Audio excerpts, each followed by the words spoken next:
I would like to call this meeting to order at 7:05 p.m. Can you do roll call for us, please? Sorry. Mrs. Cromwell? Here. Mrs. Cloutier? Here.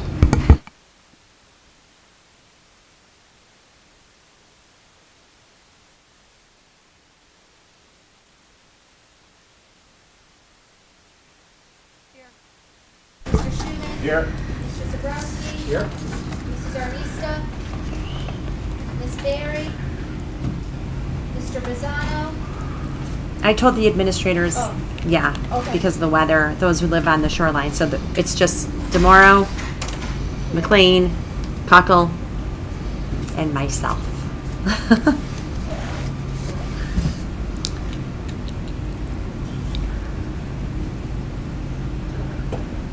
Yeah, you could, you don't, no, just check. And I don't see Julie or Summer, Jack and Madison.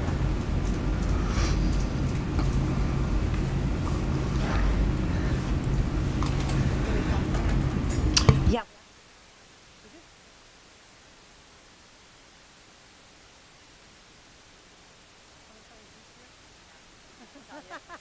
We'll start with the Board of Finance. We have John Ireland, Steve Wakanowski, John Soto. That's not, Town Council, we have, oh, sorry, Dan, yeah, Dan Kelly, sorry, Dan. And then we have Stacy Dabrowski with Town Council. I think I wrote his name down earlier, too. Sorry, Dan. Okay, thank you. So just a heads up that Selena will be arriving late, so I'm starting the meeting for her. And we do have a few amendments to the agenda.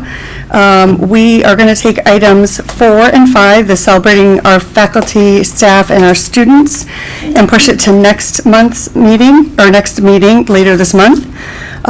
We did tell the student representatives that it was not required for them to come due to the weather, but we do have our middle school students here, so we'll have them do their piece. Also, we are amending under new business, item D, the CCSU, new CCSU courses for CHS, personal finance. We're going to wait for the next meeting for that because we are just receiving some of the information from CCSU.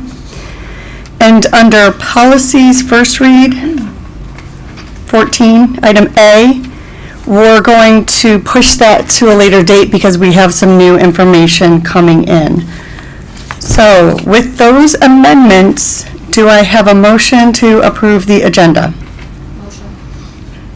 From Kelly Franklin, second by Lori Cantwell. All in favor? Aye. All opposed? No? Okay, great. I did forget to give you some highlights. We are going to have Laura Morello here with a survey study by the doctoral. She's a doctoral student and would like to do a survey study. We have some new program of studies and courses for CHS, so we'll go through those. We also have some of our John Ireland here from the town who's going to give us a little bit of update and description on what it's like to go through the budget process. So with that, we're moving along. Before I read the public comments, is there anyone here for public comment? Nope. Okay, great. So now moving on to item 7, the reports of liaisons from Town Council, Board of Finance. So I think we'll start with Town Council. Stacy, do you have anything?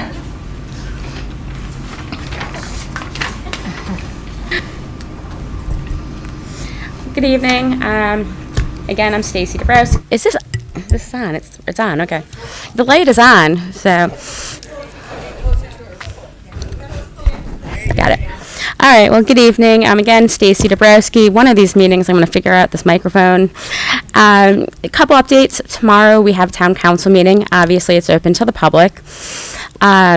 Related business, the Citizens Alert is available, and if you have not signed up, or if any of your families and stuff have not signed up for Citizens Alerts, you could do so by going to the town website. Very important. That's the method of communication we'll be using for emergencies, along with notifications of referendums and other voting. So please make sure to sign up for that. I received my first alert last week for James's Community Forum. And then also, I read today online, which was fantastic. last town council meeting, Knights of Columbus came to us about the food pantry in town. There's a huge storage issue with all the donations. Our town members are super generous with those who are in need, but we didn't have enough storage capacity for that. So what has been proposed is that we have a food pantry at the high school, which will be going live shortly, if it hasn't already. I am so absolutely thrilled to see this happening, given the amount of the population within our school systems, and getting that to families who need it more. And then finally, the plan of conservation and development, it is open for public comment. This is a plan that will impact the town for the next 10 years. This will talk about conservation of land, developing of the land, and basically the vision for the town's future. It's a long document. I highly suggest every person in town get familiar with it and provide comments if they deem it necessary. It will be open for public comment until January 20th. Their town council will be having also a special meeting on it, and then it will go to referendum in February. Right? Great, thank you. Any questions for Mrs. Dabrowski? No? Okay. John? You're up.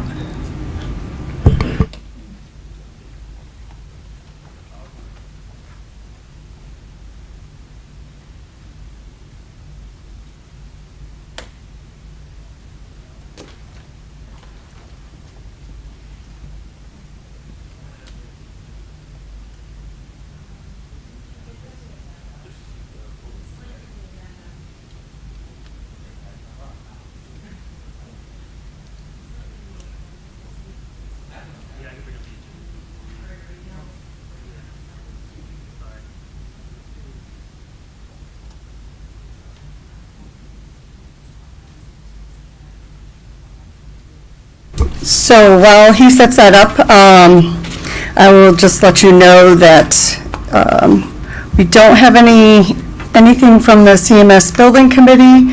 They are having a meeting, I think the next meeting is January 17th.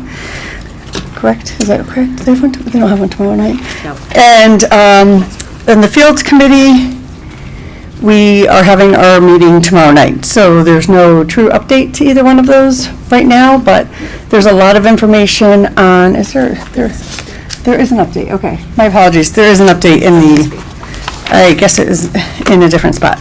So, I didn't have it in my packet. Oh, really? Really? I'm sorry, what was that? The building committee, well, they present a lot at the town council, so yeah. But there's athletic field committee and building committee are both having, I believe, agenda items on town council meeting tomorrow, so.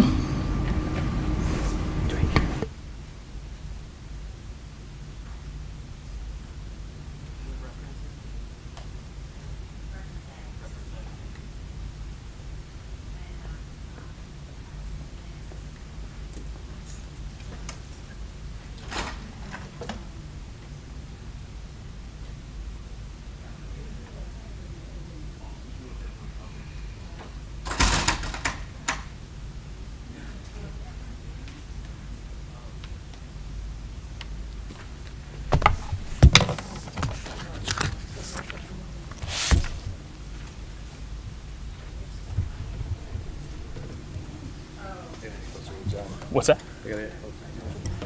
I gotta be able to see this thing.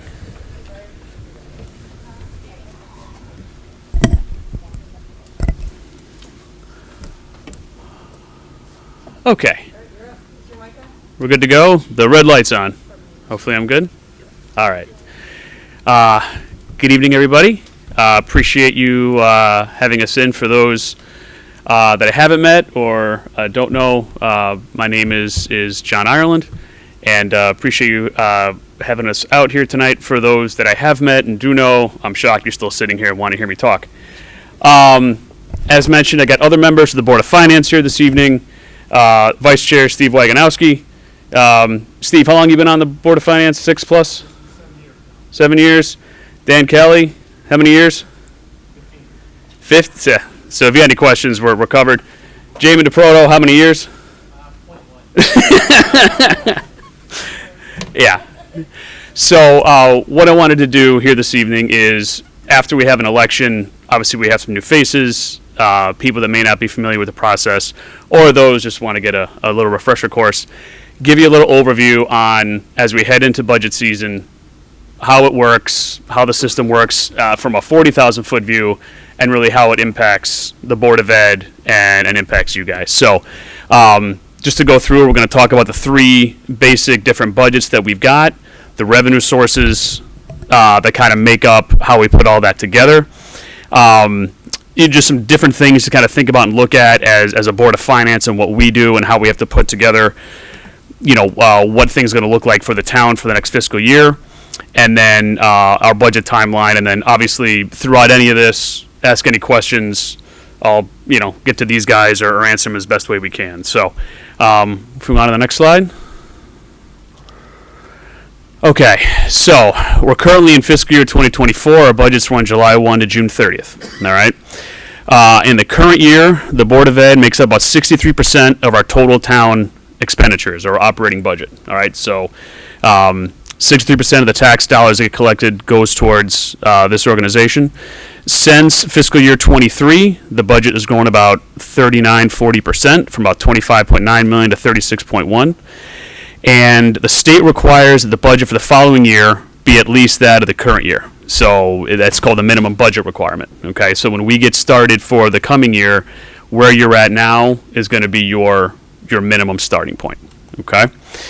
The general government, which is going to be items related to the town council, and Tony and his group, makes up about 31.5% of the total town expenditures. That's grown about 30% since fiscal year 2013, up to about 18.2 million. And this is going to be the police department, public works, insurance, things of that nature. The third one is going to be the bonded debt. Okay, and currently that's only about 5.5% of our town expenditures, but as we know, that's going to be going up as we get going with the middle school and other larger projects that we have going on. It's remained relatively steady, and obviously this is to make sure we pay off any major capital items that the town decides to get involved with and do. And then if you have any questions about the fire district, this is its own entity. We don't have any say over their budget or what they do. I will say our vice chair is now a member over that way, so direct any questions you may have right at him. So any questions about how we kind of divide things up here in town? Okay. Yeah. Just a quick question. I see that the Board of Education budget takes up 68% of the total town budget. How does that compare to other towns? Yeah, I was going to say, I know this has been looked at and studied pretty well. It's tough to say because now you're looking at different, different size towns. And maybe they've got newer facilities, older facilities. There could be a whole wide range of different things that can go on as far as a percentage split between how a Board of Ed is here versus in XYZ town.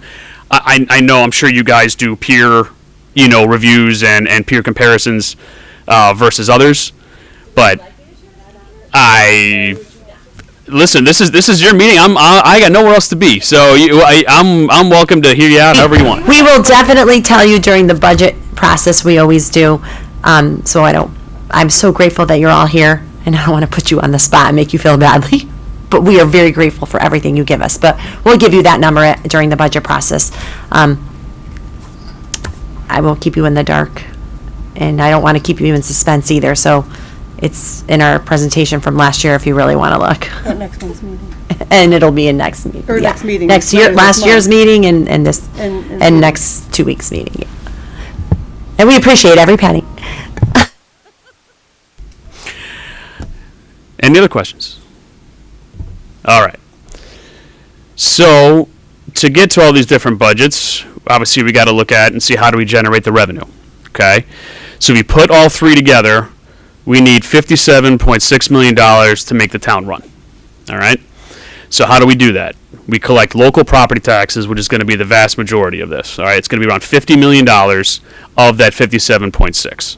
Okay. Every town has a grand list. This is going to be a listing of all the different houses and assets and things that we use to be able to collect taxes on. Okay. In Connecticut, an assessment is equal to 70% of the fair market value of real estate as established by the assessor. Now, as you may be aware, every 5 years, a town has to go through a reassessment, and we just went through that this past year. So if you opened your tax bill and you suddenly notice that your house is worth X plus it was before, the assessor's office just went through that process for this past budget cycle. Okay. For motor vehicles, 70% of the average retail price, and for business personal property, 70% of the depreciated value. Okay, and all of these are done as of on October 1 listing date. So, any questions on the local property tax and how that works? Guys, anything I'm missing or anything I'm... No? Okay. All right.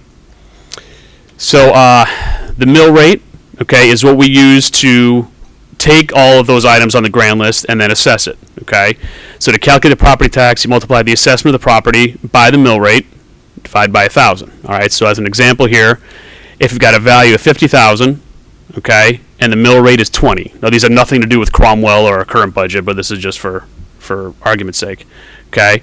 Then your property tax is going to be $1,000 a year, rated at 50,000 times 20 mills. Our current mill rate is 26.41. So that actually came down from the year before. Now, if you're looking at it going, wait a minute, everyone's property taxes kind of took a bump.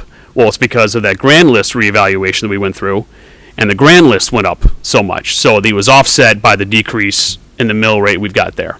Okay, and again, this doesn't include the fire district. I'll leave that to Steve. Okay, so town tax revenue can be increased by either expanding the grand list, which means we have more businesses in town, more homes in town to tax, or upping the mill rate. So if you look at it almost as like a square or a rectangle, if the square or rectangle is going to be the pool of money we need, we either got to expand it up this way by putting more in town, more items to tax, or this way by increasing the mill rate. Okay? So how else do we figure out that gap between the 50 million of the local taxes we're collecting and the 57.6 for the budget? The state comes in and contributes around $5.8 million, okay, of revenue to help fill that plug. This money is not guaranteed by the state, but it's been consistent over the years. Different grants that were able to come in and help us out. And then at the bottom there, a lot of miscellaneous fees. Fees from the town clerk, building inspections, police department, health department, things like that. So when we put the budget together, there's an estimate that's done as far as what we're going to collect in those areas and try to help offset what we would tax and put on the mill rate. So that's how we kind of generate all the different revenues that would make up the 57.6 that we're projected to spend over the course of the fiscal year. So, any questions there? Guys, good? All right, don't start throwing the tomatoes yet. All right, so mill rate example, all right? So our grand list is about 1.8 trillion, right? Billion, excuse me, billion. Current mill rate, yeah, trillion would be a lot better off. All right, so the current mill rate is 26.41, okay? So this doesn't equal the 57.6, okay? After the next fiscal year budget set, we need to increase the revenue from 49.8 to 51.8 to support it. All right, so a 3.4% increase in the overall budget. The grand list and additional revenue are as is for this, so just kind of keep it simple. All right, so in order to generate that additional $2 million, the mill rate would have to increase from 26.41 to 27.27. Okay, so there's the math right there. Gets us to the 51.8. So as a quick example, how does this impact the homeowner? If you've got a home at $250,000 and the expiring mill rate is 26.41, your tax bill is about $6,600. If we increase the mill rate to 27.27 on that same assessment, it's now $68.18, and the increase in the bill is $215. So just to give you a little ballpark idea as far as if we mess with the mill rate sum, what it's going to mean when they get the envelope when it comes to their house. Okay?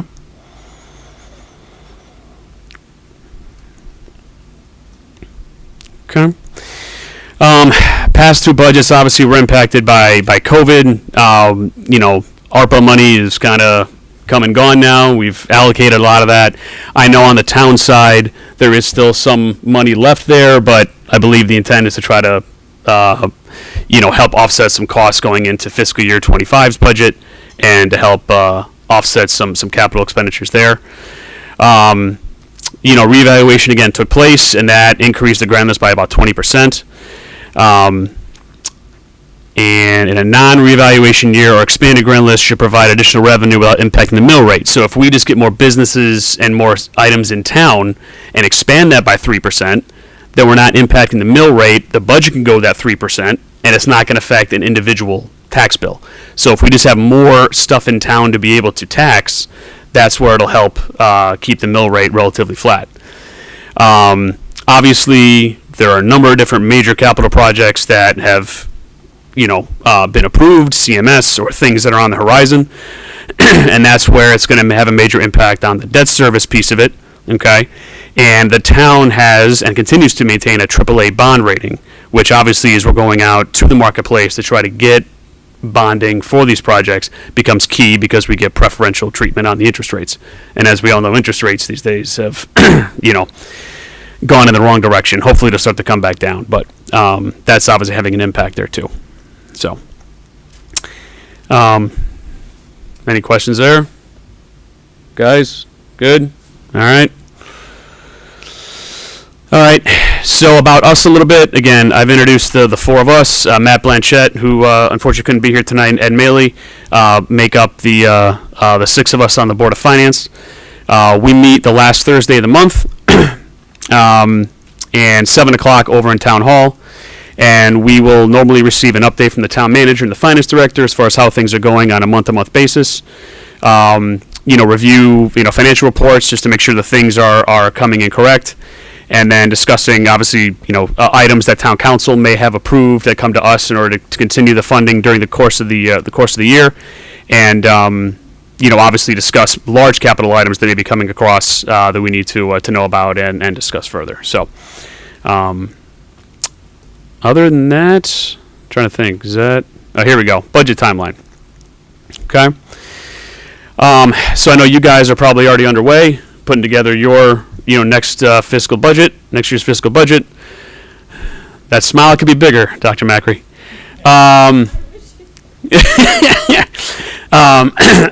Excuse me. Our process pretty much starts end of March, beginning of April, where we typically start with the Board of Education. We'll have a joint meeting, basically, where Dr. Macri and Chair Kelleher and whoever's appropriate would come, present to us, talk about what the budget ask is. The Board of Finance will then be there that night. We'll ask you guys questions. We'll deliberate, put forth a final number, and then in another night we'll then take up the items for the town, and then put up a third night if need to, if things kind of roll over. We always try to get everything set and done by mid-April because the budget then has to go to referendum to the town in early May. Okay, so the town does have a say, and they approve the budget. Turnout for it is massive, if for some reason it does not pass, we then have to go back to the drawing board, put together another budget, revise numbers, go back to the town, and we keep the process going until the town says yes. And once the referendum is passed, we typically do it night of, but we then have to set the mill rate. So we also have to be aware of what the grand list is going to look like. We take the total expenditures, divide it into the grand list, come up with the mill rate, and that's what it's going to be set at for the next fiscal year. And then tax bills are set for July 1, and away we go. So that is our email address. It comes to me. Always feel free to email me, or you can obviously go to Chair Kelleher or myself. You can find me. I'm not hard to find. Ask me any questions you may have. Ask any of these guys who are a lot smarter than I am and know this stuff better than I do. But they can certainly help you out as well. And it's not easy. We all have a job to do. We all have things we have to look out for. We all want what's best for town, but I want to at least give you guys an overview as far as what it looks like, what we consider, what your process looks like, and hopefully just kind of take it from there. So, do you have any questions for any of us? Can I ask one? I know I'm not on the board, but I think it's relative to the Board of Education budget. If the budget were not to pass at Stacy, we'd ask just that you maybe take your question offline, as it's not part of the meeting right now, but maybe you can catch up with them afterwards, if you don't mind. Thanks. Does anyone on the board have other questions? No, just thank you. This is always helpful. See, I always like when I come to the Board of Ed, you guys are smiling at me. Because come early April, it may, anyway, it's normally not the case. No, listen, come to me, any questions, you guys are putting stuff together. We're here, we're accessible, we want to help. And, I encouraged, the other members of the board to come tonight because this is not meant to be looked at in one way or another. I want to make sure that, we're here as a team and as a group. And as much as we have disagreements within ourselves, again, we're all here for the same common goal. Excuse me. So that's why I appreciate you guys coming out, and I want to make sure they were here, and we're all accessible. So Thank you so much. I know a lot of effort went into this. We appreciate you coming here, and I'm sure it's really helpful for all of us to hear once again, and also our new board members that weren't here for it last time. So right. appreciate it, and thank you for being here. thank you. Jack and Madison smile. The people give us the money smile.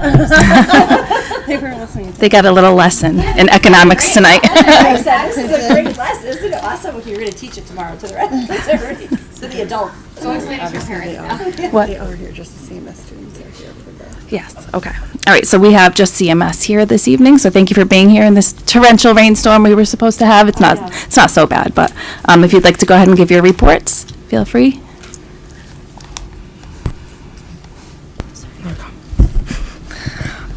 So for student council, the December fundraiser, for the previous December fundraisers, the student council contributed over $116 towards the holiday bear program for the 2024 holiday season. We did this by selling mochi squishy toys to CMS students at lunch.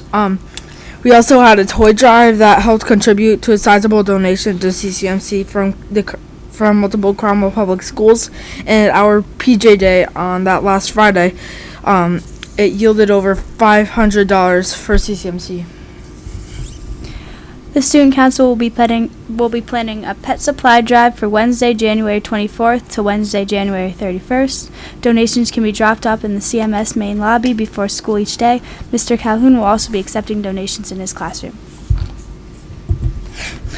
The middle school basketball team is midway through the season. The boys team under Coach LeMay is now 4-4 after a hot 3-0 start. The boys team the team expects to benefit from the return of a key injured player. The girls team has won their last 3 games, defeating Beeman Middle School yesterday. The teams hope to finish the regular season strong before the big tournament in February. Under the direction of Mr. Glowa, Art Club has begun the creation of a student mural in the hallway between the cafeteria and the gymnasium. The mural will feature a variety of different panels, each created by different students using different types of art to represent a common theme of food. The initial meeting for the ski club took place this afternoon. The first trip to Mount Southington will take place in 2 weeks on Monday, January 22nd. The club will ski weekly for 6 weeks, with the last trip scheduled for the first week in March. Yearbook Club has enjoyed documenting the PJ Day fundraiser, the CMS Spirit Week, and recent basketball games. The club will meet after school 3 days this week.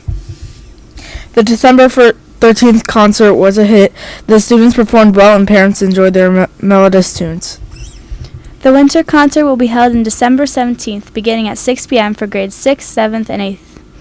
The 26-member jazz band continues to meet weekly on Tuesdays after school. The members of both select choir and jazz band are looking forward to showing off their improvements including soloists and improvisation, at their next concert on February 7th. The drama club is underway with rehearsals Monday through Thursday. The musical The Little Mermaid. It will be presented in the spring. Great, thank you both. Any questions?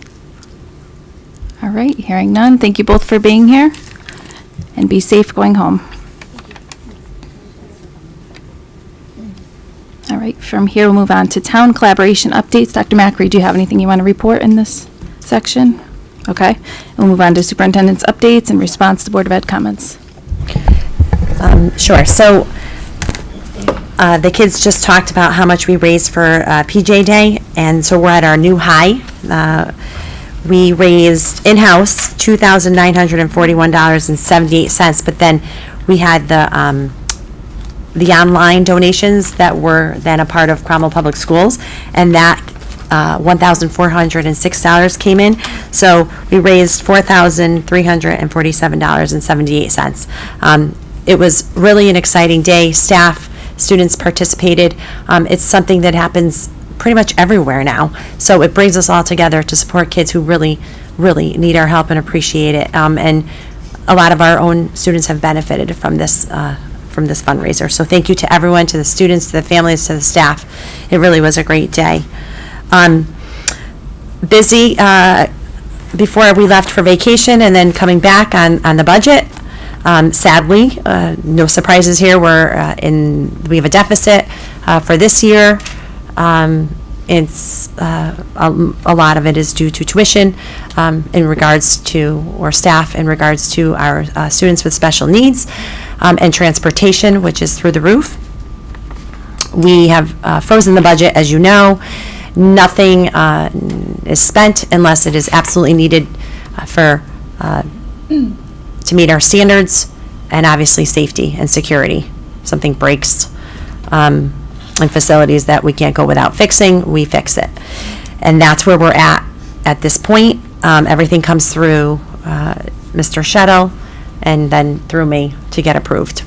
So everyone's working really hard. Our administrators are doing a great job, and it's important, and I know the Board of Finance loves to hear this from me, but we keep kicking some of this stuff down the road. So when we freeze the budget, that doesn't mean we actually get to buy what we froze the year before, the following year, because again, all of the things that we can't change, right? Salaries, benefits, contracts, all of that stays the same.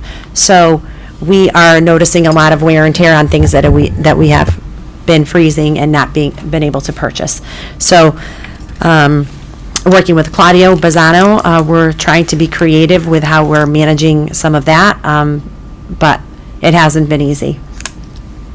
Also, we have our budget first draft prepared, and we're reviewing it again tomorrow morning. We've been working on it for the last month, actually 2 months, and we are looking at every single solitary penny to see where we can cut. As you know, at this time, we have a high rate coming in for health benefits. We hope that it comes down. We're looking at a 12.5%.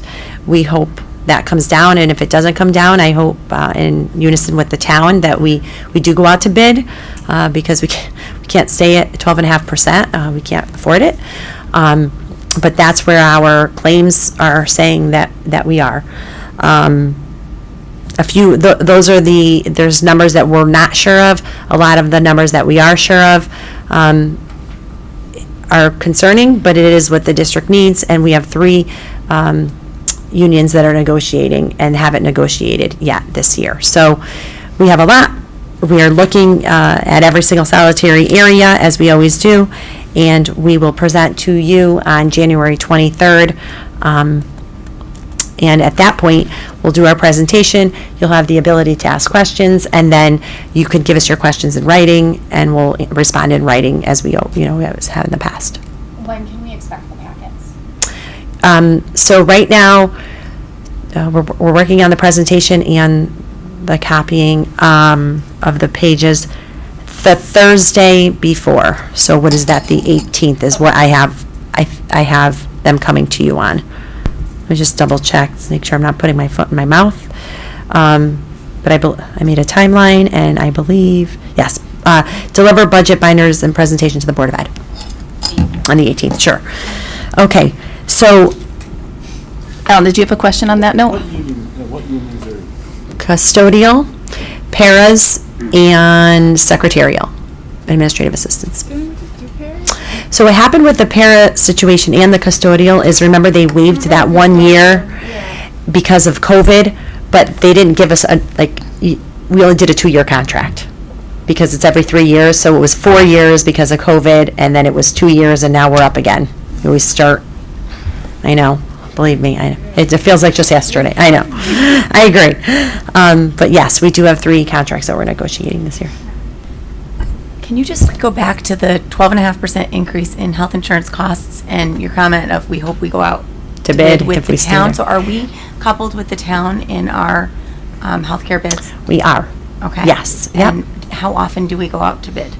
So what's happened in the past since I've been here, I can only speak from experience, is we get this really huge number. And my first number, I freaked out and I wanted to talk to everybody and their brother, and everyone said, chill out, this happens every year here. I said, okay.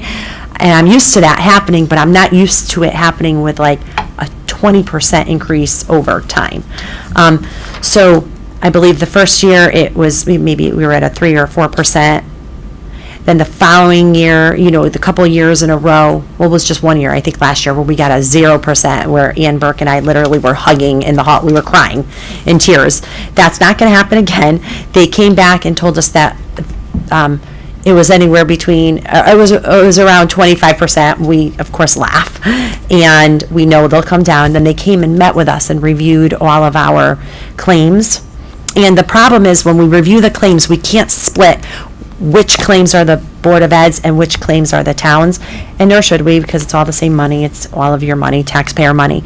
But when they came to meet with us, they said that they thought we would fall in around the 12% range, and hopefully we'll go lower. We got an email last week, Michelle, I think it was last week, that said about 12 and a half, which is what we have in the budget for when I present to you on January 23rd. Now the town will go back and we'll go back and forth and negotiate, and hopefully, and my hope is that we land, obviously I never expected a 0 last year ever. If we come in at a 6, I'll be ecstatic. I don't know, I'm hearing maybe a 9, and what number would we have to be at to go out to bid? That's between a conversation that we would have, with the town manager as well. We have a great relationship with Cigna, and they don't want to lose us. So I'm hoping that it's always a scare tactic. So, but I don't think that the town is against going out to bid. I believe we all know that we need to get the best rate. So we'll see where it goes. Yeah, the first year was awful because I actually believed it. Now I don't believe it as much because it always comes down. Okay, and then also just we are working on putting together a tri-board meeting with the Board of Ed, the Board of Finance, and the Town Council in order to discuss the asset study, which is what we need to talk about. Where are we going? Where are we heading with our 5-year capital plan, our 10-year capital plan? How does the Board of Ed fit into that long-term range plan with the town? And whether or not we do fit in, but we do have to, the Board of Ed has to develop a 5-year capital improvement plan for NIASC, and because we should have one anyway, but we do have to have it for NIASC accreditation, and that is, hopefully will happen soon. I believe Chair Kelleher is in conversation with the mayor and with Chair Ireland. That's correct. Okay, so let's go. Normally, Oh, you want a meeting sooner? You want a meeting sooner, you're saying? No. I don't want a meeting until at least the middle of February, early March, because I'd like to present the board budget to all of you first, because that's taken up, a lot of our lives. So the only other wonderful thing, and there's so many wonderful things I can go on and on and on, but I really want to talk about, is the food pantry that Town Council Member Dabrowski brought up. It's phenomenal to be able to have a small food pantry in our school, and it's very, very discreet. So it goes through the counseling office, school counselor's office. So no one knows who needs what. And we have had a lot of conversations lately with families who are really struggling, which brings us to our $11,000 debt in free for lunches that are not being paid. But we also have a lot of lunches of families that could very much well afford it. So the collection agency, the principals, Miss Cochiola is the worst one. She's going to be calling home to get those bills paid. So if you're listening out there, please pay your bills. We're in $11,000 in debt with people who are not paying, and those are not students who receive free and reduced lunch. So it's really important to get those debts paid. So all of you are probably looking at me going, "Oh my God, I hope mine's up to date with my child." Tell your friends. Well, you might have pushed that button and convinced your friends to do that, Kelly. That's a great thing. No, you could submit where it's not an auto charge. Don't do it though. It's peace of mind. But we really do need your help in that area, because even though we have money in funds for food services, the state will not allow us to use that money to pay for those meals. They expect that to be paid from the LEA, which is the local education agency. So it is difficult when you're, reaching out to families quite often and they have a big debt. So we can appreciate your help with any of that. And that's pretty much it. January 23rd will be the big revealing of everybody's nightmare for the next 6 months. And that's it. Did you want to touch at all on anything that might have occurred today? Actually, yes. So I would like to perhaps talk about and have Catherine, when Catherine goes to the town council meeting or the Board of Finance. Ellen will go to town council tomorrow night. Town council and Board of Finance. I think it's just really important for us to, the third iteration of the potential HVAC grant has not come out yet. We've talked about the first iteration, the second iteration. The third iteration will eventually come out. We have been told that it will come out. But if we don't have a committee put together, which looks similar to what our building committee looks like, and we don't have the discussion of what direction do we want to go in, I feel like it's a lost opportunity. But we will only be reimbursed for the HVAC at the reimbursement rate that we qualify for for Cromwell, which is similar to the building, what we're getting reimbursed for the building. However, we really do need our HVAC to be looked at. And we also know that we have ECS that we need to make some decisions about. And we really, the bones of the building are very good, and that came out in our study that ECS is in great condition. It's the inside that we need to talk about, and what are we going to do, and how can we prolong the life of ECS for another 10 to 12 years.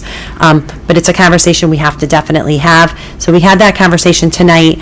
Where do we go with that?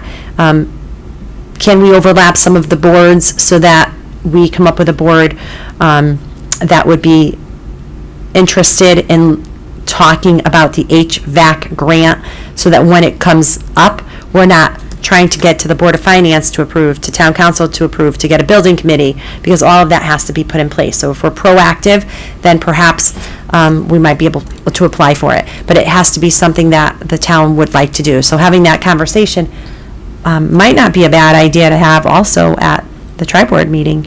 But that's just my suggestion of where do we want to go? What do we look like as Cromwell? Like, what are we considering in this long-term capital plan? And I know there are other things than schools. Does that board need to be appointed by the mayor? So that's a great question. So our charter is different than many that I've seen. So the way the building committee was appointed for the middle school, the mayor did appoint at the time, God rest his soul, Alan Spots, Mayor Spots, appointed the committee, and he did reach out to me and ask for some suggestions so that we would have a lot of expertise, which I think we have excellent expertise on our building committee. And do we have to take it to that extent for this grant purpose? We don't necessarily, from talking to my colleagues, and I'm going to go back and talk to the state and talk to Jack from Arcadia, because he has a lot of experience in this area too, is do we have to go that far? Because if we have to go that far and putting a committee together that meets that often, we do have to have ed specs, that's for sure, so we will have to hire an owner's rep. And we do have to write that grant, and we have to provide a really good idea of what we plan to do. Are the grant requirements spelled out like they were for the Yeah, building? yes. And is that something that we could simply forward to whomever at the forward- town? Yeah, they already have. did? Okay. Yeah, I did. I forwarded it, and I believe it may have gotten forwarded to the Board of Finance. I'm not sure if it did in the past, but I could forward it again, so everyone can see it. But just remember, it's only the second iteration, because the third iteration of the grant has not come out yet. I'm just trying to be proactive, so that when it comes out, we don't get back into the same situation where we say, well, we can't do anything about it because it's just too late. So now we know, because we've been through iteration 1, iteration 2, we were too late for 1, we were too late for 2. Can we possibly do 3? I think it's important for us to have that discussion amongst the town, and what does that look like? And if the answer is no, then the answer is no, but at least we have an answer.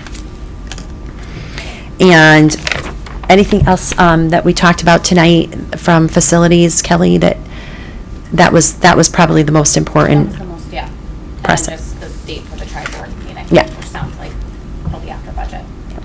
Was there anything else, Selena? that you- No, if you have nothing else from today, then I think we No, covered that- it. that's it for today. Okay. All right, then we'll move on to presentation, unless there were any questions. Any questions remaining? No, okay. Move on to presentations and reports of administration, budget update reference C in your packets. We don't have Mr. Shuttle here this evening, I don't believe. No, Mr. Shuttle is not here. He has a long drive. But I told him if you had any pressing questions, that you would email them to Selena. Selena would forward them to me, and I would get you the answers. But as you see, the bottom line, as of December 28th, was negative 59,000 with everything that we've encumbered. And there have been quite a few changes since then that have been quite costly in the area of special education, transportation, and tuition. So this is where we are right now.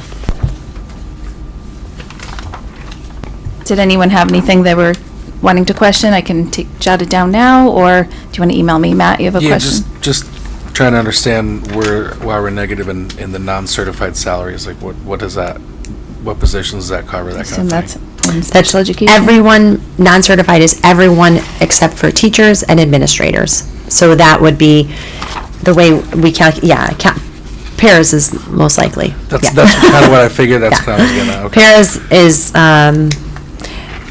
you remember the big discussion last year where I said, if a student comes in with an IEP, we have to meet it, and I wasn't lying. That's what I do. We have needs. We have kids who have needs.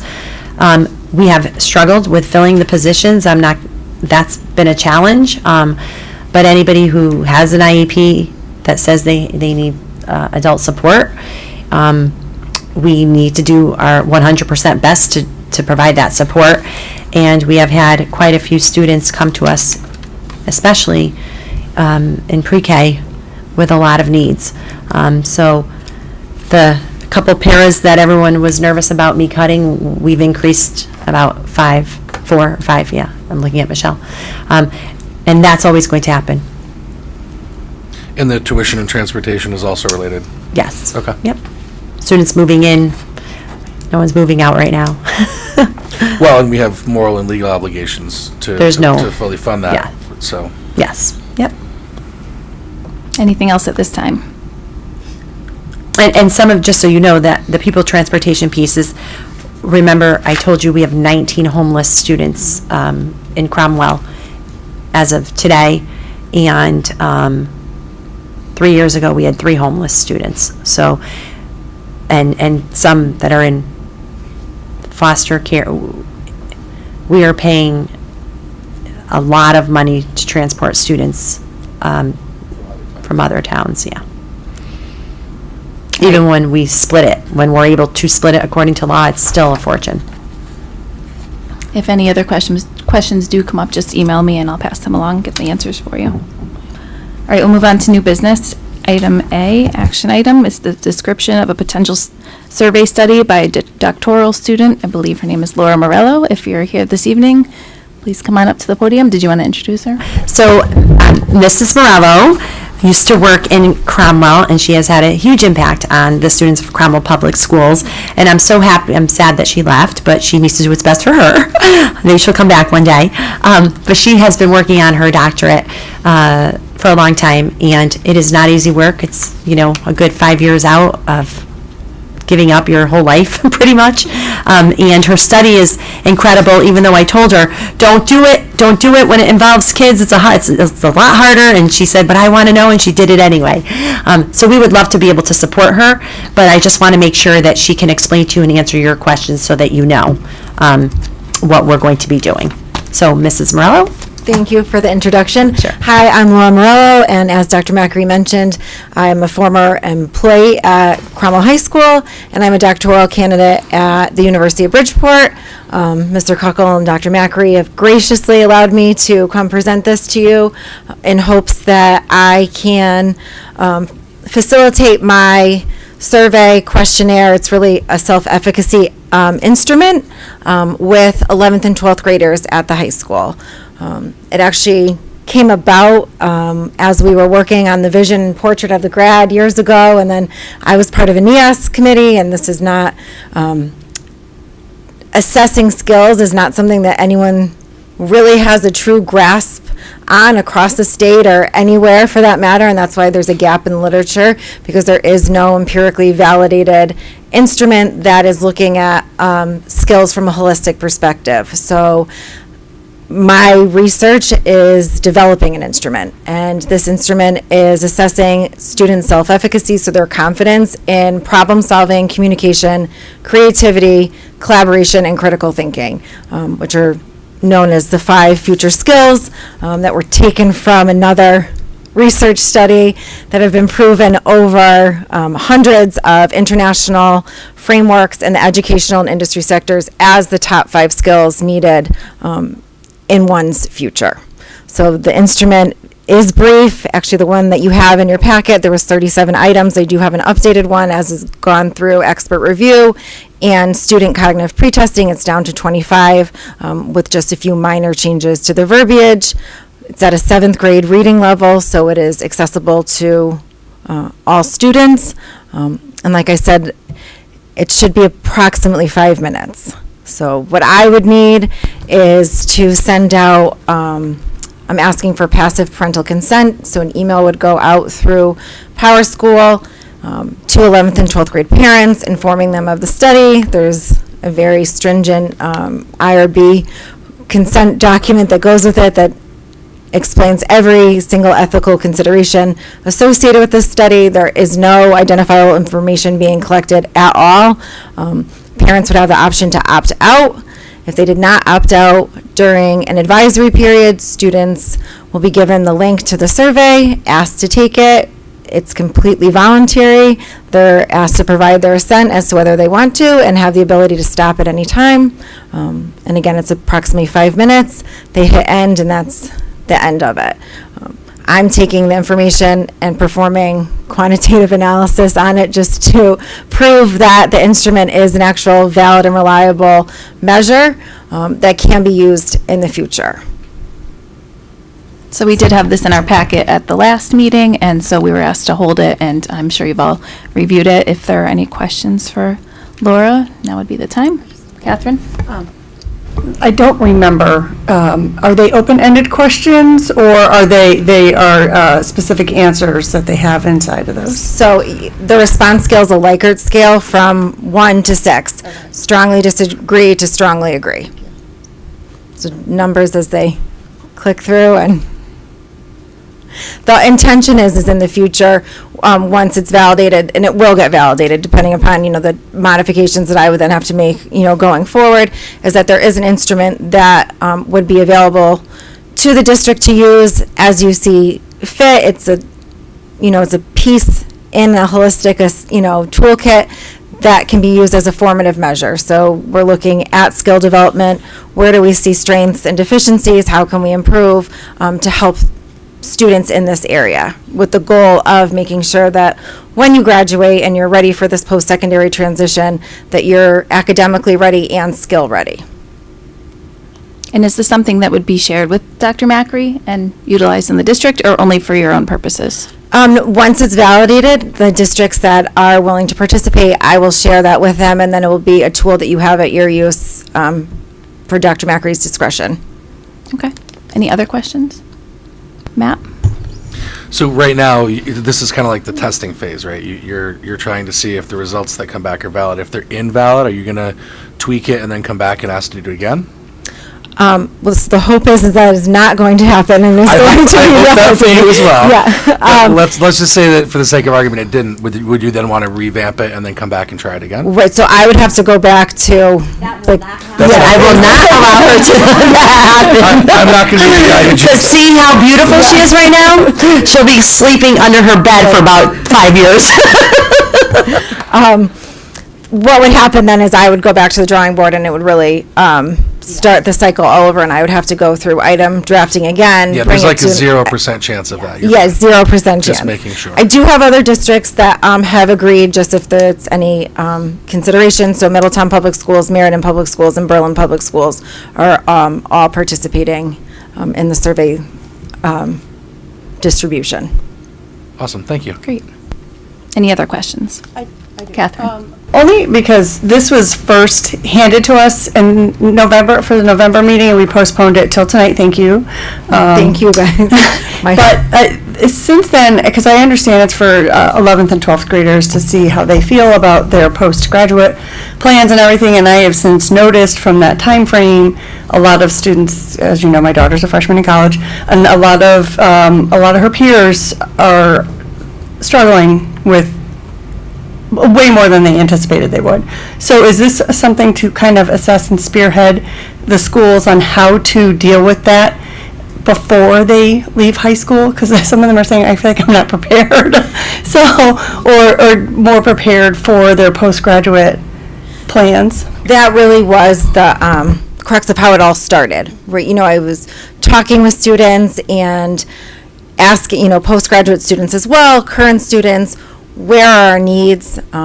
You know, our global world is changing, and while content is obviously extremely important, in 6 years, 50% of the jobs that are going to be available to students graduating college have not yet been created, right? So we have an obligation as educators when we're preparing kids for their transition to whatever post-secondary endeavor they have. Are you skill ready, right? Because you're going to have to be adaptable. You're going to have to be able to problem solve and communicate and collaborate, and it looks different. So it's really putting a focus on how are we, as educators, assuring that we're giving students the tools and the interventions that they need to help them be skill ready.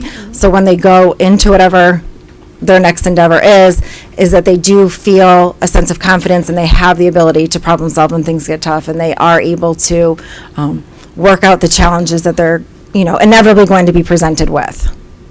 Which is one of the big things I had actually met with the State Department of Education as well, because there's the concern that students aren't finished, or those that are going to college for a 4-year degree, 50% are taking 6 years, and then, you know, 25% aren't finishing at all. So they're even just that level of persistence, and really trying to focus in on what can we do to help best prepare these students to, again, deal with those challenges. Thank you. All right, is anyone ready to make a motion? Okay. You want to make the motion? Sure. I motion to approve the survey study by doctoral student Laura Marola. Okay. Sorry. So you made the motion. Kelly was second. All in favor? Aye. Opposed? Abstentions? Motion carries. Congratulations and best of luck to you. Thank you. I truly appreciate all of your help with this. Of course. And I do have the updated survey, so I'll leave it, and then, so you can actually just see it's revised down to 25 items. Okay. Thank you. Thank you.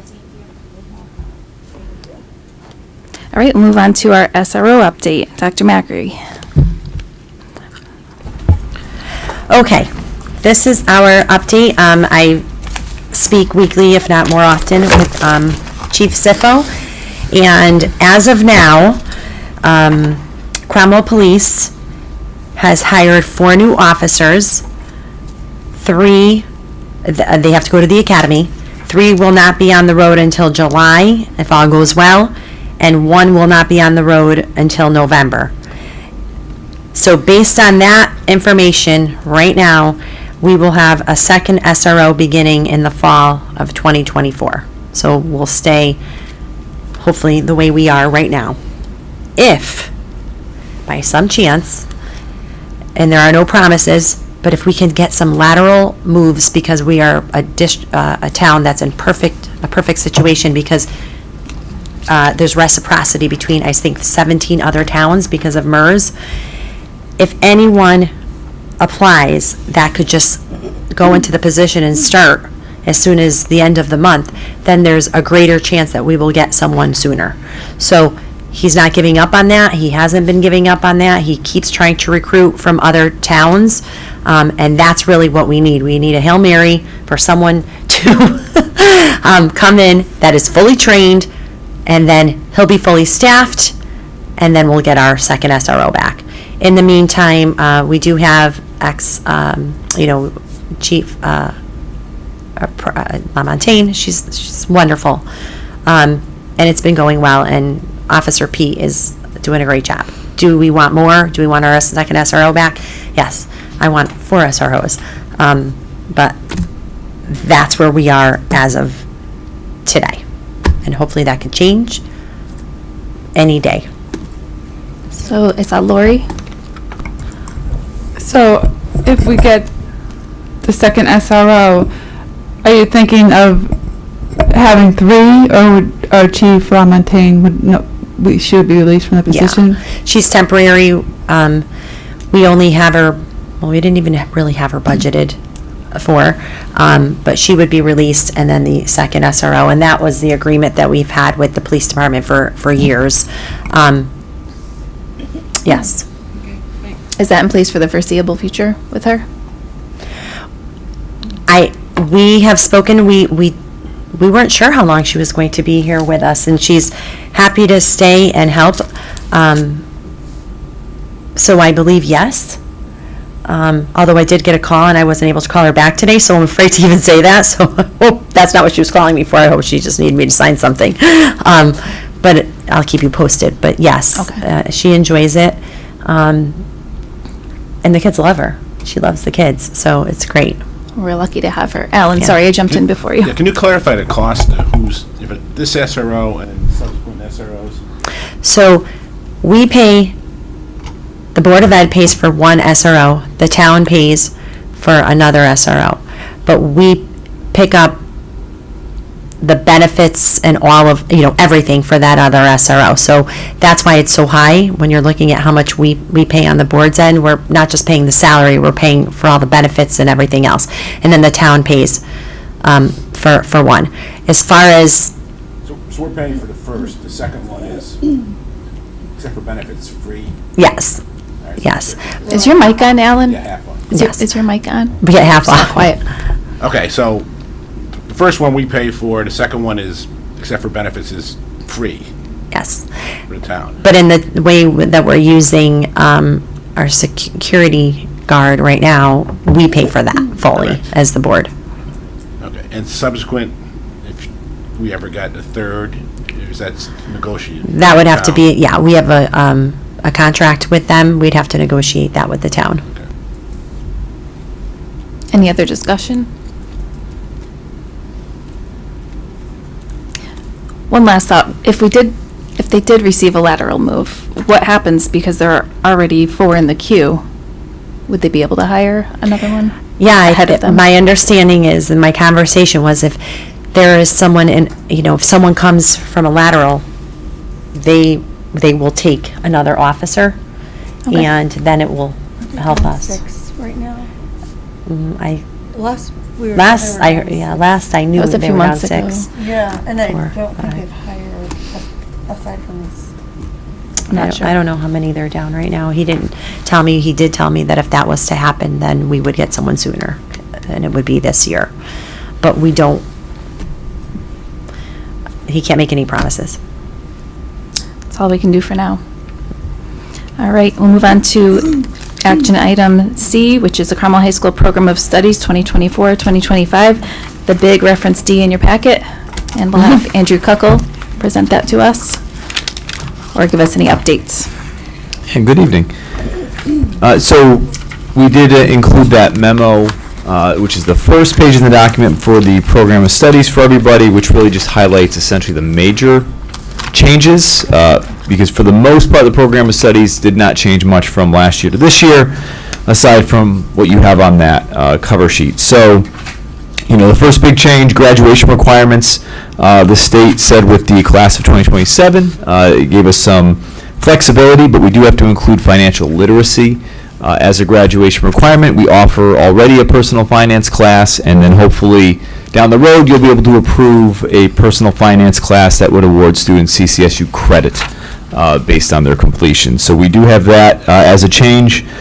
And then, we have some minor name changes in there as well. The PE internship class, specifically that you approved a few years ago, that class has been a tremendous success, and we are going to use that and expand it to the other departments now in terms of allowing other teachers, if it's social studies, science, to use interns in the classroom based on the success of that program. And that class will now help our education pathway that we have developed as well for career pathways. And then the other big changes are the new courses, which I know that's the next agenda item here. But the last board meeting, we did approve the education courses that would also are considered dual enrollment courses that would award students 3 credits at CCSU. Coming up next, we do have 2. What we did is we added them in the hopes that you will approve them. Obviously, if you didn't, we can, we'll just leave them in there. They'll be dormant. No big deal. No harm, no foul. But we have 2 communications classes. One is Intro to Digital Film Production, and the other is Intro to Television Production, which Mr. McGuff, who is our current news broadcasting teacher, will be teaching. And then we also have podcasting as well, another new additional course. So we did add some new courses in there, and we more clearly articulated 2 new pathways, one being the education pathway and the other being our broadcasting and news media pathway that we have added to what we currently have at the high school. And last but certainly not least, and this is not necessarily a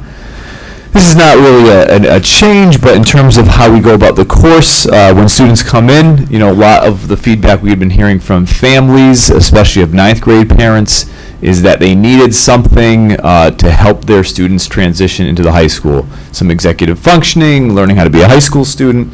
We already have a course like that, but now it's just we're going to mandate that students take that their 9th grade year, so they get that. That will also be the course that we use to educate students on our Career Pathways program, so they get a better understanding of what their purpose here is at Cromwell High School, and gives them a more narrow focus. So that's more of a programmatic change on our side that is in the program of studies as well.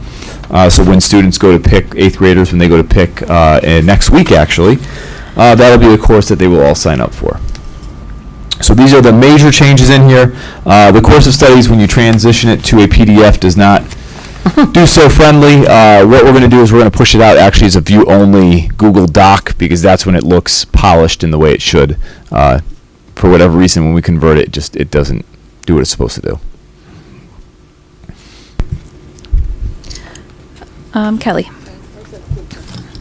So you were talking about the career connections for the 9th grade. So in 10th grade is when they can pick a career pathway, or is there like a set year that they start that? Ideally, by 10th grade is when they would really be on that path, because we equate it very similar to college. That first year in college, for the most part, you're getting a lot of these gen ed courses out of the way. So a lot of that 9th grade year is you have your core that you have to take, you have some exploratory that you can do, but then you can still do the pathway, but it's best for us to get it for that 10th grade year. Okay. But at least now they'll know what it is. Yep. Yep. Okay, thanks. You're welcome. Any other questions? Catherine? Yep, the same class. Is that a half-year or full-year course? The Career Connections? Yes. Half year. Thank you. It'll go opposite health for 9th grade students. Okay. And then Matt. So the 2 new courses that we are asked to vote on tonight are the digital film production and the introduction to television production? Yes, and then there should be podcasting in there as well. Gotcha. Okay, sorry, I didn't realize that was the 3rd new one. So I guess the question is, do we already have all the required materials and stuff we need, or are we going to incur any kind of Do we need to purchase new stuff for these courses? Great question. We actually, that was part of the grant that we got, that we were able to upgrade some equipment. We already have a lot of the framework there financially, so there's actually nothing new we would need for next year. So that grant covered the startup costs? Yep. We can't pay for staff or whatever, but we have rearranged our staff in a way that we will be able to cover these without any new staff. So we're- all we're in a three really- classes, they're not going to. So Matt, I'm sorry to interrupt, because I want to make this really clear. This is our program of studies. You haven't seen our budget yet. We, at any point, can say we can't offer these electives because we have to save $500,000. I just want to make sure that's clear to everyone. We have the capability, but yes, does it require staff? Does it require switching staff around? Do we think we could make it work? Yes, we can. However, and We don't know a lot. we don't know where we are right now with the budget, and we don't know how many of these electives. Our goal is to keep kids out of study hall as much as we can in these electives, but we're a small school, and we need teachers to be able to do that, and we all know that cost is very high, and when you're looking at making cuts, there's only two places to go in this town, and that's salaries and, benefits and facilities, and we have to be realistic about that. So I just want to make sure that you all know that everything that's in this course of study, we don't take it out if we don't offer it, but we don't always offer everything that's in here. Well, we're going to vote on whether or not to approve these new courses. If there's no financial, if we're not going to incur any increase in the financial burden, then that's part of the equation. If we keep all of our staff, we will not. I have very much any- appreciate Yeah. that. And all of the equipment, we did have to buy a substantial amount of equipment to get this up and running, But but that we was did all get a grant. grant funded, so Yep. that's not on the taxpayer. Is that, the $3,300 that's in these three courses, is that part of that grant funding, or is that additional? So the grant only covered things that we needed to get the course off the ground, so textbooks and teachers and any of those like continuing costs that we need to, reoccurring costs that we need to keep the course going would be what we're responsible for. But they did the equipment, we did some upgrades to our digital media equipment so that we could run these courses.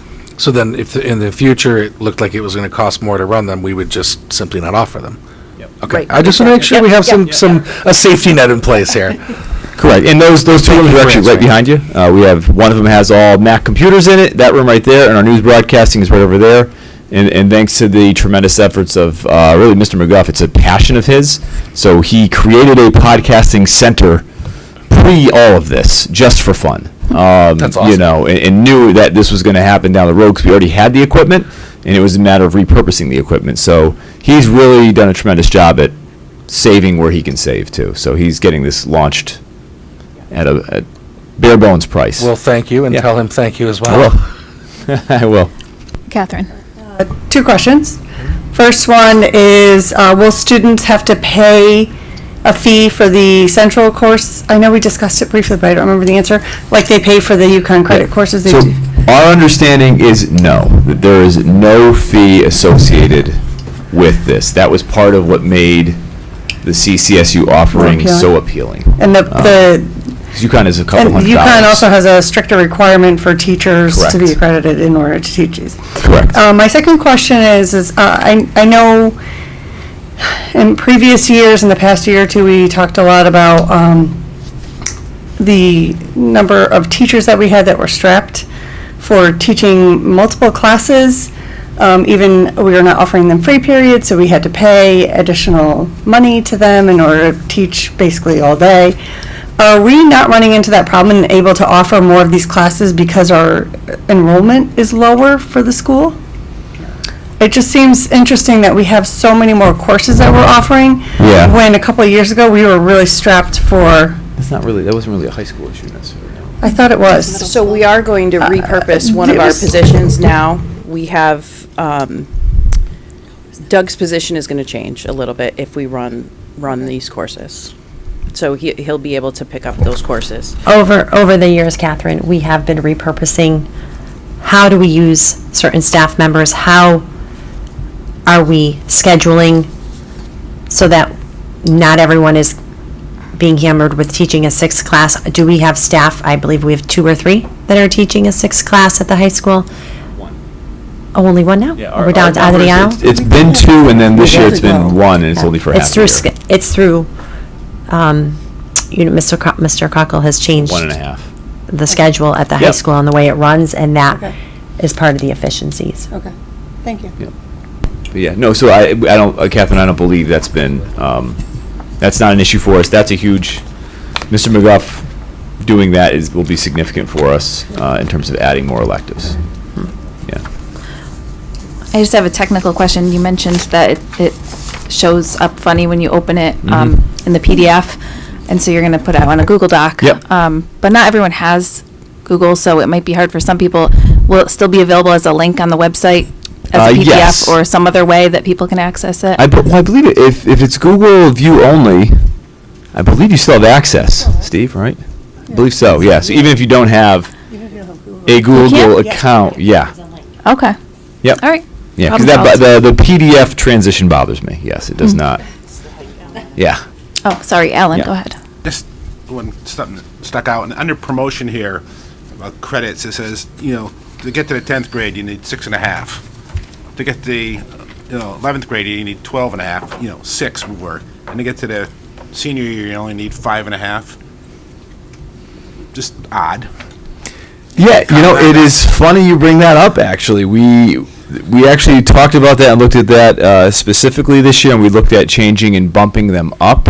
But ultimately, because it used to be, I think we had it at 6, 12, and 18, and we ticked it up a little bit. Because really, all we did originally was just take 25, divide it by 4, and we had our numbers there. But really, ultimately, what we want with students is we want them to be able to get to senior year and feel like a senior. We thought about upping that and making it 19 credits to become a senior, because really by the time you're a senior, you only need, you don't need that much. But ultimately, that's something that we looked at and talked about this year, but really didn't think that we needed to make any drastic changes, because kids do ideally they take about 7 credits their freshman year. Gives them a little wiggle room in terms of what they actually pass. We also have students, remember, who have, even though we have 8 periods in the day, they might have labs, they might have special education services they're getting, so that it's, you have to keep that number lower early on, and then usually those services sometimes can phase out as they get older, so it provides a little bit more freedom for them. Right, I just think they would get more if they had more classes. They could, yeah, they could. But so, in theory, a student, though, receiving special education services, 6.5 might be realistic, or 6 even, But, sometimes, yeah. Alan, what I would love to do is to actually have more electives that relate to real life and their real experiences, and be able to offer that so kids aren't Yeah. coming in late and going home early, but that costs money. I need teachers to be able to do that. We still do have a lot of And we students still in have study halls. mandated. So, that's, Yeah, yeah. What's the average student, how many credits do they have? so most of our freshmen are probably taking 7 credits out of the potential 8. Sophomores, I would say it's about the same. Junior year is a little bit more jammed up. Senior year, you're looking at, they have to take the minimum of 6.5. Second semester, it's harder, and we usually allow a little bit more flexibility. But you're looking at probably 2 study halls worth by the time they're seniors. So it's pretty much 1 a year. And they really don't, some students need that extra study time, but it's a lot of idle time, where they're not much going on. That most districts have, small districts, and big districts, we all have it. It comes with a price tag, and honestly, for a small district with the size that we are, we offer a lot. And we try to increase it and increase opportunities. If I could have everything in the world and that magic number didn't matter, I'd have kids coming in and leaving unless they have to go to work, and earning more credits in something that they really love to do, except we don't have, that's a huge luxury for us. Yeah. And we're doing okay for a town our size. Yeah, and again, some of the changes we've talked about hopefully will help with that. In terms of teachers teaching different offerings, our education one too, Mr. LeMay is a PE teacher. He's going to be doing that. It won't really change our PE offerings. We'll still be able to offer the same number, but he'll be able to pick up some new courses. So our juniors and seniors will have a lot more to choose from. Yep. Any other questions about the course of study? Alicia? No, just a comment, just a thank you, because I'm the mom of a senior who gets out of school early, and she would love to take some of these classes, so I think it's a wonderful thing that we're creatively developing them, and the ones that you guys have chosen, I think would appeal to a lot of our students, so thank you for doing that. Hopefully we can find the resources to staff them, but thank you for organizing them so that we can figure out how to fund them. Absolutely. Anything else?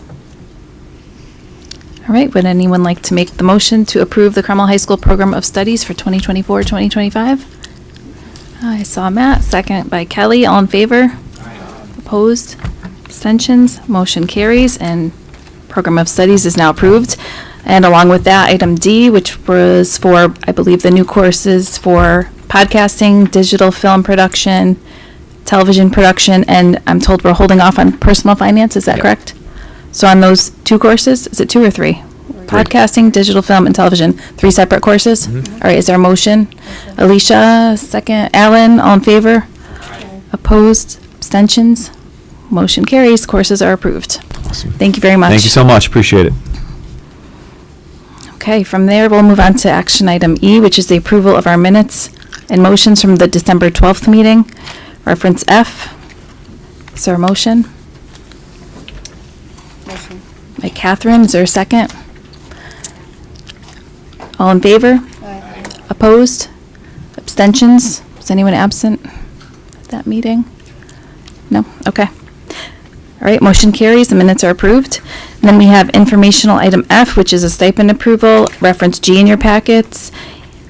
I was a little perplexed when I saw that one. I meant to follow up with you, Dr. Macri, but it shows a resignation, but it says NA for a new amount. Are we not filling that stipend? Is that what it's showing? Or, yeah, is that just a plug? So, Michelle referenced G. Based on, I would like to consider a group school type. Is that what you're talking about, reference G? Sorry, yes, reference G. It shows, it's for lacrosse, and then it just shows NA. There's no dollar amount or any recommendation for a stipend. We have to post the follow the position for contract. certain required days. So we just got the resignation and we have it posted. We just haven't filled it yet. Oh, I just don't remember ever seeing this just for resignation. Yeah. Okay. So is there anything for us to approve? No. No, it's just It's just informational. informational. Nope, sorry, I just never noticed. Right? Yeah, usually Tell there's something resign, else we'll to go fill along it. with It's in the contract. Okay. and- Yeah, we have it posted, so usually there wouldn't even be a stipend form, but because we received a resignation, I just put that on there. Okay, got it. Thanks. All right, and informational item G, HR personal activity, reference H in your packet. Anything on that? Any questions on that? Alicia? I was just so impressed at the number of hires that have come through, especially this time of year. It's usually difficult to hire people. And in this employment environment, very difficult to hire people, especially some of the positions you're hiring for. So I was just so impressed with that. Alicia, I'm so happy you said that because I don't think people understand. You don't know what you have until it's gone, right? We're really lucky to have Michelle, and Michelle does not have an administrative assistant. So Michelle works until 9, 10 o'clock at night. Eventually I will have to get her one, but the person can't sit in the toilet because that's the only room we have at central office. But Michelle hustles, and obviously our administrators do, but to process these people and get them in, it's in and out, in and out, in and out all day long. She's amazing. And you can't steal her. Okay. I won't let her come. I won't steal her, but I'm just so impressed because this is a huge number of people, and usually no one wants to apply. around the Yeah. holidays, so the fact that you brought in this many people. Yeah, It's very impressive. I did that during break. We are actually at this point, I think, up to 100. I just looked today, 121 hires since July 1st. Bring in, crazy. out, Wow. in, like, just, yeah. How many current vacancies do we have? Right now, all vacancies are listed in the back. Are they I mean, here? last month, if you saw the amount of vacancies we had from last month to this month, we Oh, it's right here. just filled a lot of shortage areas, math, special ed, and Spanish. So I don't know how we did it. We did it. I posted everywhere you can possibly think of, but we found them. We have some really great candidates that started. So the areas that we have right now for vacancies, not that bad. There are a lot of school districts in the state of Connecticut right now that are missing teaching positions. So to be looking for some of the vacancies that we're looking at now, we can't complain. And we're still looking, we're searching, we're constantly refreshing postings. We work very closely with colleges and universities. We have a lot of contacts, and we hire in certain positions, and lots of times those people grow within our district and move from daily subs to building subs to paras. So there's a lot of movements, but it's about learning, growing, mentoring, and then moving them into other positions. And now you're even starting them earlier because you've got classes in the high school that are preparing students who want to be teachers. So we're starting to recruit them before they even graduate. So great job. All right, thank you, Michelle. And then we also have our informational principal reports. Any questions on those? We don't have any principals here tonight, but if you have any questions, you can email them, or maybe Dr. Macri can answer them. Anything?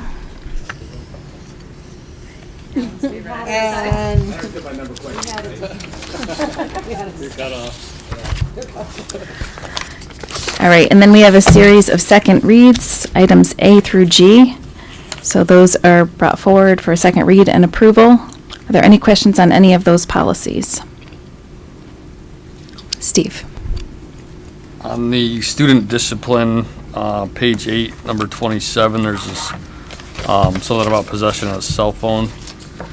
Is that in alignment with our cell phone policy? I'm assuming, I haven't read that, but. Yes, it is in alignment with our cell phone policy. Do our kids break it all the time? And we try to be as stern as we possibly can, but we could be stronger. The high school's doing a great job, though. The high school and the middle school have really done a great job. It's aligned, but we could do better with enforcement, for sure. Is this saying in violation of our policy, like just by way of using one is a violation, or is it saying if you're using it in a way that goes against our policy? I'm reading it differently. In violation of our policy means if you're obviously using one of our, if you're using our internet and you're doing something you shouldn't be doing on it, that's a huge violation of our policy. That's completely different. I'm sorry. Oh. Yeah, that's different. If you're violating our cell phone usage, while you're texting in class, that's what a little this different. is pertaining You're to. asking which one it refers to? I'm sorry, hold on. You're looking at number 27, right, Steve? Hold on, pass me yours. So you know. Yeah, I kind of read that the way you do, where it's like, if you have it, you're breaking 20, policy. possession and or use of cellular phone, radio, part, yes. Yeah, don't you love all these that are still on here because it's so old? I know where those came from. Those are dated. Yeah, and it's still their model policy. So I don't want to change it. Activity in violation of board policy Yeah, it's almost like it should just be use of, not possession of. Everyone has one. Yeah. Correct. and or use of cellular. Or unauthorized use of, meaning, because. This is, Our policy is possession. yeah, our policy is. You're not supposed to have it on you during the school day. Right. So there's a lot of things that our kids are not supposed to do. But do they do them, and then do they get disciplined, and is the discipline different depending on the individual? Absolutely, it is. If I was saying that everyone got disciplined for the same thing, the same way, that's equality, and we're about Because you have to consider equity, the you have context to of consider, how it's right, of what it happening. was, right, being used. So I think it should remain the way it is, and this is a Shipman's model policy, so I wouldn't touch it. When we discussed it, can I interject for a second? Yeah, go ahead. So when we discuss this, like possession can also mean, you have it, it's in your bag, alarm's going off or whatever, that's a disruption. So technically you're not supposed to possess a cell phone in school at all. If it's in your bag and, who's going to come searching through your bag looking for your cell phone and asking you to pull it out and take it away? If it's been disruptive, then that's when they are able to take action because you have it. So that's why they're not taking out the possession piece of it, but it is context of usage too. So I know that I'm guessing kids, because in the middle school they have them. I know probably at Woodside they have them. I'm praying they don't have them at ECS. They just sent an email out about watches at ECS. Yeah, so some schools, districts are super strict with it. I know if you go to Rocky Hill, in the middle school, they are required to lock their cell phones in their lockers. And if they are not in there, then there's severe consequences. I hear they're more strict with it. I don't know. We have levels. So in middle school, the first time you get caught, there's a certain consequence. Then the second time you're going to get caught, you'll get caught. There's a different consequence. By the third time, someone has to come pick it up. And by then, we are dealing with parents who really are upset when they have to leave work to come get their phone, their student's phone. But we do adhere to the policy. At the high school, it is a little bit different. They're not supposed to have them out during the class. It's 100 times better, I have to say that, than it has been. Are they still doing it sometimes? Yes, I would, they are. But they are supposed to have them in their pocket, and there are, if you're a repeat offender, the consequences increases. It's progressive discipline. But I would never say to you that if you have it in school, we're going to call your parents and they have to come get it. That would never happen. And I don't even think I would want it to happen with safety, like after-school activities and all of that. They're older, they're waiting outside for their parents to pick them up. But we do try to enforce it as much as we possibly can. So the wording really just gives the district the ability to do regulate it. That's right. really If something was to happen, right, where it was in possession and we've talked to you 15 times and you're not listening, and now I could say, okay, all right, we've given you a break 15 times. Look at number 27. I could sock, I don't like to sock kids ever, but you've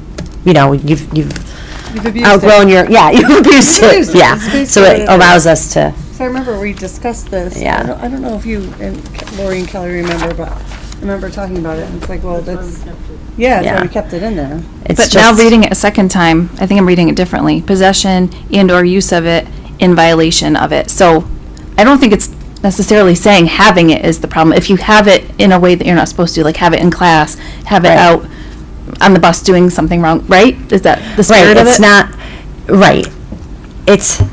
So, for example, we don't want you using it when liberal with the cell We've been pretty. Most are. I mean, that's the reality. But the reality is there are rules, like students are not allowed to take out their phone and take a video of the teacher teaching a lesson. Like that's not permissible. And if a student were to do that, kind of covertly, we have the right to say, exactly. Let's take the phone, show us what the and they would get, and then poor kids would get, so and the poor kid would get dinged on a lot more than that. Oh, yeah, you're right. I'm saying that right, as we kind of look at this a little bit deeper, I absolutely understand why we question the possession piece of it, but I think you're right. In the end, it gives us the right to say, okay, we're going to take that because there's a problem now, whatever that problem may be. It could be sitting in their bag and making a lot of noise throughout the day, and that's very disruptive, and they're just possessing it. They're not doing anything with it, but it's been disruptive throughout the day.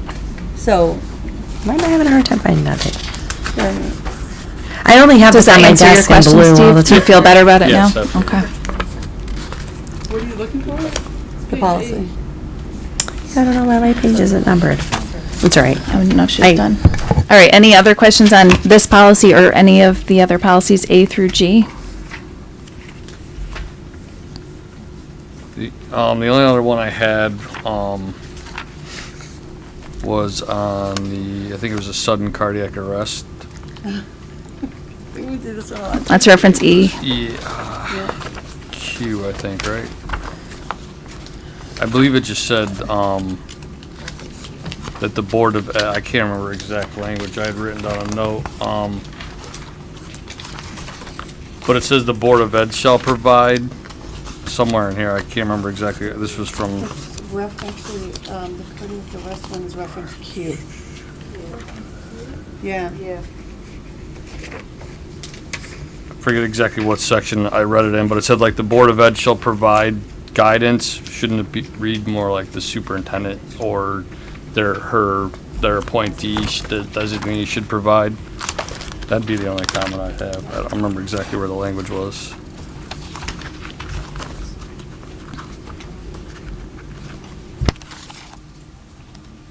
I do, but I'm not sure what he's referring to. Yeah, sorry.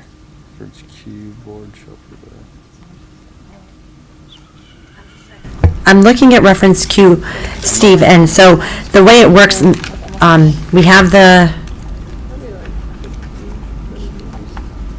I think what you're saying is me or whoever I assign to, like, should we add that in there instead of just the way it's written? I'm sorry, it's actually, I wrote Q. I think they changed reference from the last meeting, it's R. No, sometimes the rest is reference. Yeah, no, but it's the last paragraph of R. The board shall provide each participating student and parent information. So it's. Yeah, it's the yeah. other one, sorry. Oh, Because I made these notes last meeting, but I held them because we had the training. Oh.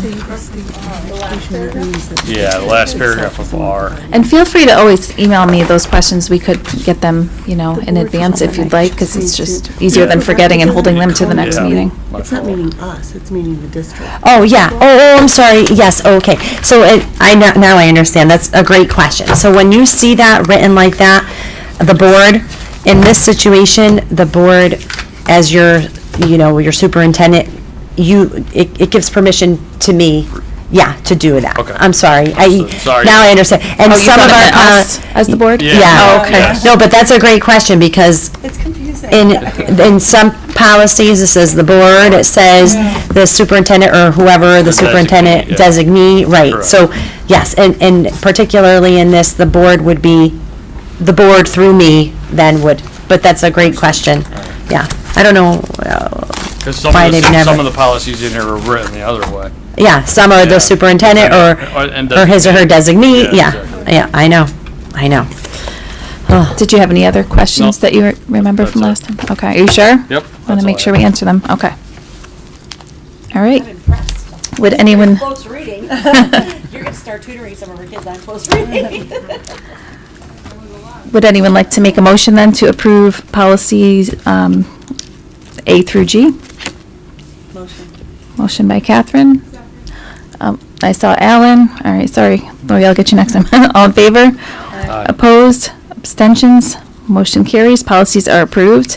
And then we have just one for tonight and for first read. I'm told A is going to be held till the next meeting. Is that right? Yes, I'm meeting with an attorney. I really want to flush this out a little bit more. Okay. And the first read for community relations. Mr. Cromwell, I just haven't had an appointment for this Thursday to flush it out.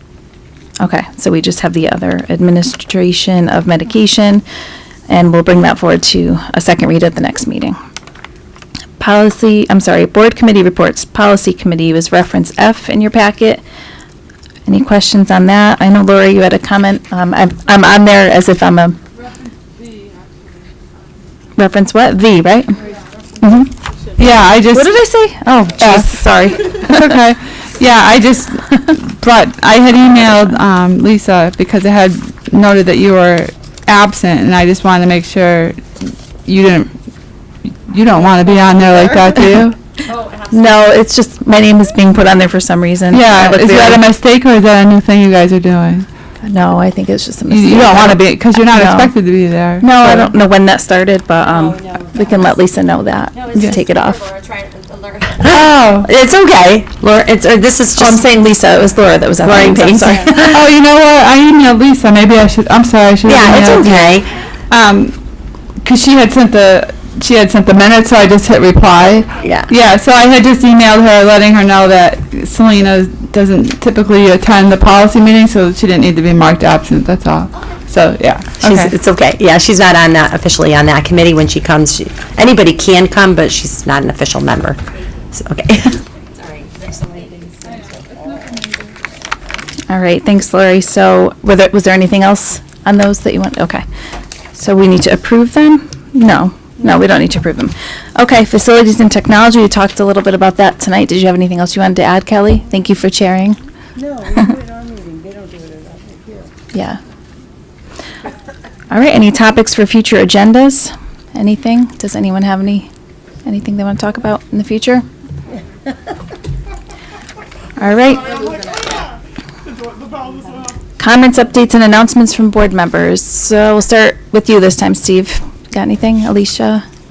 I have something this week, or this month. Great. Ooh, as I broke the mic, sorry. Just to let everybody know that this week we have some performers from Cromwell High School that are performing in the regionals for music. So we've got band performers, we've got vocal performers. It's the 12th to the 13th. And there will be a concert, and I think that is open to the public. And Olivia sent me the names of the students, so if you bear with me, it's just a few students, but congratulations to Ryan Farrer, Nathan Millett, Varsha, Raj, Olivia Gajudi, Taylor Mooney, Anna Marie Mueller, Joshua Steigo, Lori McLean, Kaylee Penn, and Matthew Fisk for being accepted to regionals. It's a highly competitive process where they have to go and audition against peers from all over our region, and big deal that they made it. And then they will get the opportunity to compete to go to states. Great. Thank you for sharing. Congratulations to them all. Kelly, anything? No, I don't have anything. Catherine? Lori? Kelly? ECS and Wiz Mom PTO prom. had their mom prom. Thank you for everyone who came out. It was a great fundraising event. They did even better than last year. And just wanted to put it out as a reminder, they're doing Glow Bingo, 2 different sessions on January 19th, which is a really fun family event. And then the science fair is back. So student signups are due soon. That's going to be February 22nd, but that's just such a good event. Just wanted to put that out as a reminder. I love your PTO plugs. Trust me. As former PTO president, I would have loved you as a board member. Alan? And Matt?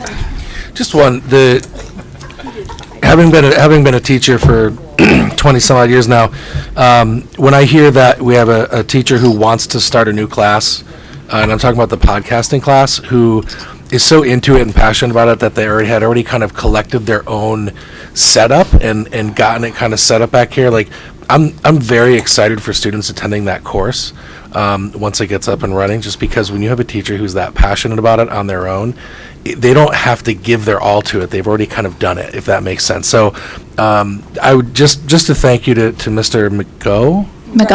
Yes. McGuff. Mr. McGuff, this is his passion, his love. He teaches a class, but he's also been a coach for us with getting our whole district up and running with technology. He's incredible, and he has been wanting to go back into the classroom full time, and we keep saying, no, we still need you to help train everybody. This is his passion and his love, and Steve is like, it's just... I hope this course goes really well for him and the students, because... He's amazing. Whenever you get to know a teacher who's really, like, into something themselves, it's like not even teaching a class for him, probably. It's going to be awesome for him and the kids, I hope.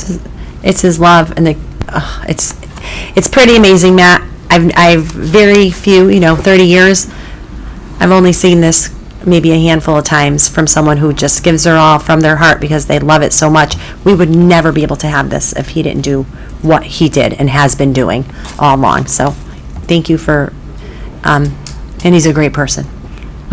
So thank you. I did forget one thing. I just want to mention, thank you for the email that you sent with the information about how to more effectively communicate our board materials. I just forwarded it to you. If you can look into it, it's just something that might be helpful for us as we talk about going away from the printed paper. So appreciate that. Thank you. All right. And with that, oh, sorry, Laura, go ahead. Sure. So just making sure, do we have to make a motion for the first read administration of medication? Does that need a motion? No, first read policy doesn't. Oh, sorry, no. That'll go to the next meeting as a second read. We don't have to. No motions on first reads. Yep. We pushed it to the first read. I know for a minute I thought we may have pushed it to second read, but we pushed it to first. No, because Here. we knew we had to do 2 here. Yeah. We skipped the second read of policy. There, and and push it here. this way. Okay. Yes. Oh, thank you. I had to get a lesson last meeting. All right, meeting adjourned at 8:50. Thank you, everyone.